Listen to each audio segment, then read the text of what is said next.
তখন কিন্তু বরিশাল জেলা দল গোল করতে সক্ষম হয়েছে এবং আমাদের সোনার হরিণটি ওই যে 3 কাঠির মায়াবী ফ্রেম একদম জালকে আলিঙ্গন করেছে বরিশাল জেলা দল। যাই হোক, ফুটবল গোলের খেলা নিঃসন্দেহে কোনো সন্দেহ নেই। আর এই গোলের জন্য মরিয়া আছে দুটি দল, যদি ইতিপূর্বে দেখতে পাচ্ছি ব্যবধান তৈরি হয়েছে, কিন্তু উভয় দল কিন্তু চমৎকার ভাবে মনোমুগ্ধকর খেলা কিন্তু উপভোগ করেছেন, উপহার দিচ্ছেন।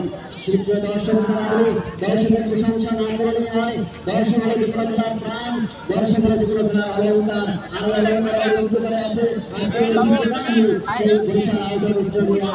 যাই হোক, পর্যায়ে কিন্তু একাদশ তারা কিন্তু লেফট দিয়ে আক্রমণ উড়ন্ত ফ্লাইং ডেলিভারি ছিল, সেক্ষেত্রে কিন্তু রাখতে পারলেন না বরিশালের ওই আলামিন কৃতি সন্তান, তিনি কিন্তু বাড়িয়ে দিয়েছিলেন ছোট ছোট পাস, পায়ের কাজ, নান্দনিক শটে কিন্তু মনোমুগ্ধকর আজকের এই সফল চট্টগ্রাম নাম্বার 3 তাকে দেবেন চতুর্থ খেলোয়াড়, রাখতে পারলেন না, তাকে পাস দিয়ে পরবর্তীতে কিন্তু একক প্রচেষ্টায় কিন্তু 1 2 3 অর্থাৎ দুজন